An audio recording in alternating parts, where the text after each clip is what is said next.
네, 안녕하십니까. 유한타증권 골드센터 울산점 김용학 차장입니다. 오늘은 주식 투자에 있어서 여러 가지 분석 방법 중에 기술적 분석 방법에 대해서 설명을 드릴 건데요. 일단 주식 시장에서 분석 방법은 이제 기본적인 분석 그리고 기술적인 분석으로 크게 나뉘어지고 있습니다. 일반적으로 기본적 분석은 재무제표를 바탕으로 해서 저평가된 그런 기업을 찾아내는 그런 분석의 방법이고요. 기술적 방법은 차트에서 나타나는 여러 가지 기술적인 지표 그리고 보조지표 등을 이용해서 분석하는 그런 방법입니다. 차트 안에는 시장 참가자들의 이제 여러 가지 모든 심리가 담겨져 있고 이렇기 때문에 차트를 통해서 이제 주식과 기업에 대한 분석을 하는 방법인데요. 오늘은 직접 차트를 보여드리면서 진행을 할 수 있도록 하겠습니다. 네, 주식을 안 해보신 분들도 이런 화면은 다들 한 번씩 보셨을 겁니다. 빨간색, 파란색 네모가 있고 줄이 또 여러 개 그어져 있습니다. 오늘 이런 차트 속에 무슨 내용이 담겨 있고 각종 지표들을 보는 방법에 대해서 말씀을 드릴 건데요. 일단 먼저 양봉과 음봉, 양봉은 빨간색, 음봉은 파란색이란 것은 대부분 또 알고 계실 겁니다. 그런데 이 양봉과 음봉, 이 작은 봉 안에 하루 동안에 이 기업의 주가가 어떻게 변동이 일어났는지 모든 내용들이 다 담겨 있습니다. 먼저 오늘 이런 양봉이 이렇게 나왔는데 여기에 대해서 한번 말씀을 드리면 시작점은 빨간 선의 밑에 부분입니다. 그리고 마지막에 끝났을 때 가격은 여기 빨간색 네모의 윗부분입니다. 그 외로 이렇게 윗꼬리, 밑꼬리가 이렇게 달려 있는데요. 장중에 위로 이만큼 올랐다라는 내용이고요. 그리고 밑에 있는 꼬리는 이제 장중에 이렇게까지 하락을 했었다라는 의미를 나타내고 있습니다. 네, 음봉을 설명드리자면 이제 파란색 네모의 위에 부분이 이제 그날의 시작점입니다. 근데 마지막에 이제 시작보다 하락을 해서 끝났기 때문에 음봉이 나온 것이고요. 이것 또한 이제 윗꼬리, 밑꼬리가 있기에 장중에 이 정도의 변동성이 있었다라는 것을 의미하고 있습니다. 다만 여기서 중요한 것은 양봉이 나왔다고 해서 그날 주가가 무조건 올랐다라는 것이 아니고요. 그리고 음봉이 나왔다고 해서 그날 주가가 무조건 하락했다라는 것이 아닙니다. 시작점에 대비해서 올랐으면 양봉, 이제 시작점 대비해서 내렸으면 음봉을 나타내고 있습니다. 네, 다음으로 가장 기술적 분석에서 가장 이제 기초적인 이동평균선에 대해서 말씀을 드리고자 합니다.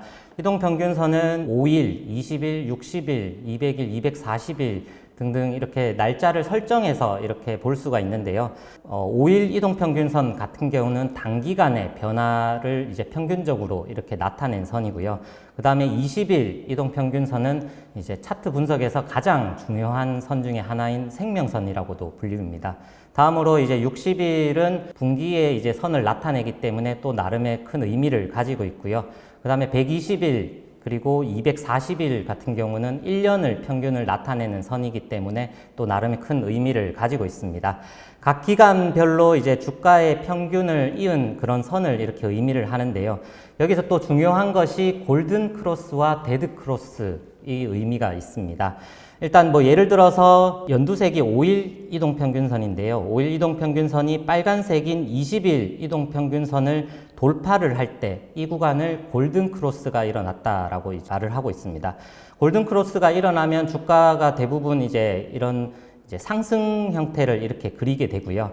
그리고 나서 다시 5일 이동평균선이 20일 이동평균선 아래로 내려올 때는 데드 크로스가 났다라고 이렇게 말을 하고 있습니다. 이럴 경우 이제 주가는 또 하락을 하게 되는 그런 것들을 의미하고 있습니다. 네, 대체적으로 5일 이동평균선이 20일 이동평균선을 상회하는 골든 크로스가 났을 때 이제 매수를 하고 이제 다시 5일 이동평균선이 20일 이평선 밑으로 내려온 데드 크로스 전에 매도를 한다라면 대체적으로 이제 수익을 거둘 수 있는 그런 차트의 분석 방법 중에 하나입니다. 네, 다음으로 중요한 것이 지지와 저항선입니다. 주가가 상승을 하다 이제 저항선에 부딪히게 되면 주가가 하락을 하게 되고요. 이제 바닥권에서 주가가 하락을 하다 지지선까지 내려오면 지지선 구간에서는 대체적으로 반등을 하는 그런 역할을 하는 그런 선입니다. 저항선을 이렇게 강하게 돌파를 하면 저항선이 다시 지지선으로 이렇게 바뀌어 버립니다. 그리고 지지선을 강하게 하향 이탈했을 때는 지지선이 저항선이 됩니다. 코스닥 지수 화면을 보면서 지지선과 저항선에 대해서 다시 한번 말씀을 드리겠습니다. 일단 지금 이렇게 끈 이 선 같은 경우는 지지선과 저항선의 역할을 하고 있습니다. 일단 하락을 하는 구간에서는 이렇게 지지선 역할을 하면서 이 구간 밑으로 하락을 하지 않고요. 이런 식으로 최근에는 계속 지지선 역할을 했었습니다. 근데 이 구간을 이탈을 하게 되면 이제 다시 한번 이제 지수가 올라갈 때는 이 구간이 저항선 역할을 하게 됩니다. 그래서 이 구간을 돌파를 하지 못하고 이제 내려오기 때문에 뭐 예를 들어서 밑에서 이렇게 매수하신 분들 같은 경우는 지지선이 저항선으로 바뀐 이 830포인트 구간에서는 차익 실현을 하는 것이 기술적 분석상 유리합니다. 네, 이번엔 실질적인 종목을 보면서 설명을 드리도록 하겠습니다. 현대차 같은 경우는 최근에 지지선으로 봤던 구간이 19만 5천 원 정도 이 구간이었습니다. 작년 한 해 동안은 이 구간을 크게 이탈하지 않으면서 이 구간에서는 항상 반등이 이렇게 나왔었는데요. 근데 올해 초에 이 구간을 이제 이탈하면서 내려오면서 이제 19만 5천 원이 다시 저항선으로 바뀐 예가 되고 있습니다. 현대차 같은 경우는 17만 원이 지지선으로 이렇게 자리를 잡았었는데요. 6월 달에 하락 구간에서도 한 17만 원 구간은 강하게 지지를 했습니다. 그래서 이 구간에서 매수를 했다라면 다시 한 번 더 차익 실현 구간은 이전 저항선인 19만 5천 원으로 이렇게 차익 실현 목표가를 정하면 차트 분석상 이렇게 유리할 수 있습니다. 그 다음으로 이제 추세선에 대해서 말씀을 드리고자 합니다. 이제 고점과 고점을 연결한 선, 그리고 저점과 저점을 연결한 선을 이제 추세선이라고 하는데요. 흔히들 이런 추세선 상단에서는 주가가 아까와 같은 이제 저항선의 역할을 하기 때문에 하락을 하고요. 추세선의 이제 하단에서는 지지선 역할을 하기 때문에 반등을 하게 됩니다. 코스피 지수 차트를 보고 다시 한 번 더 설명을 드리겠습니다. 코스피 지수 차트의 고점과 고점을 연결한 선, 그리고 저점과 저점을 연결한 선, 이렇게 볼 수가 있는데요.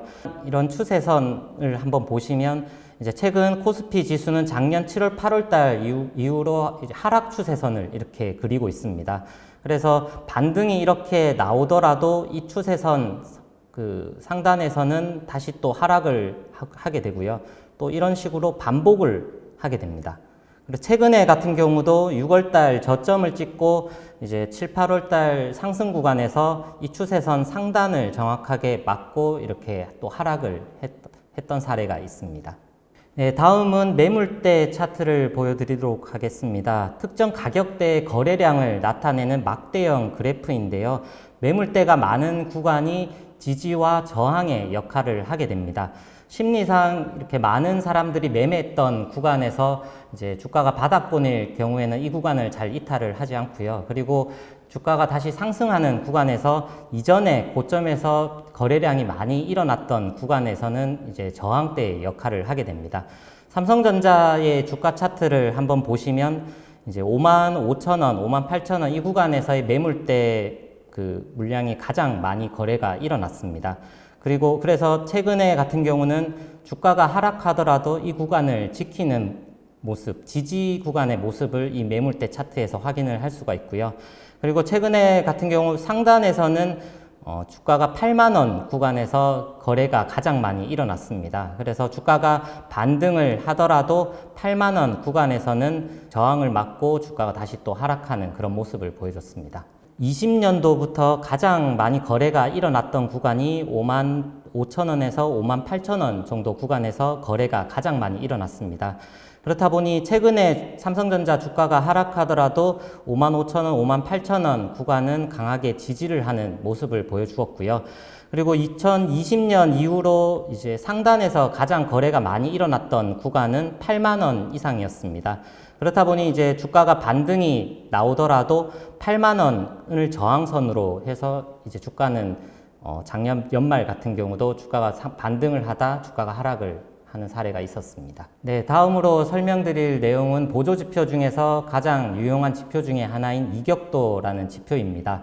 이격도는 주가와 20일 이동평균선과의 괴리율을 나타내는 지표이고요. 특히 90% 미만으로 내려왔을 시에는 과매도 구간, 그리고 110% 이상으로 올라갔을 때는 과매수 구간으로 이렇게 볼 수가 있는데요. 최근에 코스닥 차트를 한번 보시면 90 밑으로 6월 달에 한번 내려갔던 그런 사례가 있습니다. 이때는 과매도 구간이기 때문에 이러한 지표를 활용을 한다라고 하면 이격도 90 밑에서는 매수로 대응하는 것이 바람직합니다. 네, 다음으로 설명드릴 보조 지표는 이제 개인 투자자들이 상당히 많이 이용하고 있는 볼린저 밴드라는 지표입니다. 일단 볼린저 밴드는 기술적 분석가 이제 존 볼린저가 만든 지표이고요. 상단선 그리고 하단선, 중심선으로 이렇게 구성이 되어 있습니다. 중심선의 표준 편차로 계산을 하는데요. 20일 이동 평균선을 이제 중심선으로 표준 편차 범위 안에서 움직인다라는 그런 이제 지표입니다. 이런 밴드 안에서 움직일 확률이 95.44%, 그리고 밖에서 움직일 확률이 4.56%인데요. 상단에 근접할 때는 매도를 하고 하단에 근접할 때는 매수로 대응하는 그런 지표입니다. 코스닥 차트를 한번 보시면 밑에 파란 선이 이제 하단선이고요. 빨간 선이 상단선입니다. 예를 들어 2022년 2월 달 이렇게 주가가 하락했을 때는 파란 선 하단에 밑에까지 근접을 했었습니다. 그때 이 구간에서는 이제 매수로 대응을 하고요. 단기적으로 이렇게 반등을 해서 상단선까지, 상단선인 빨간 선까지 올라가면 매도로 대응하는 그런 지표입니다. 이런 보조 지표들은 후행성을 나타내고 있는 지표이기 때문에 주가의 갑작스러운 급락이나 상승에는 선제적으로 대응하지 못한다라는 단점이 있습니다.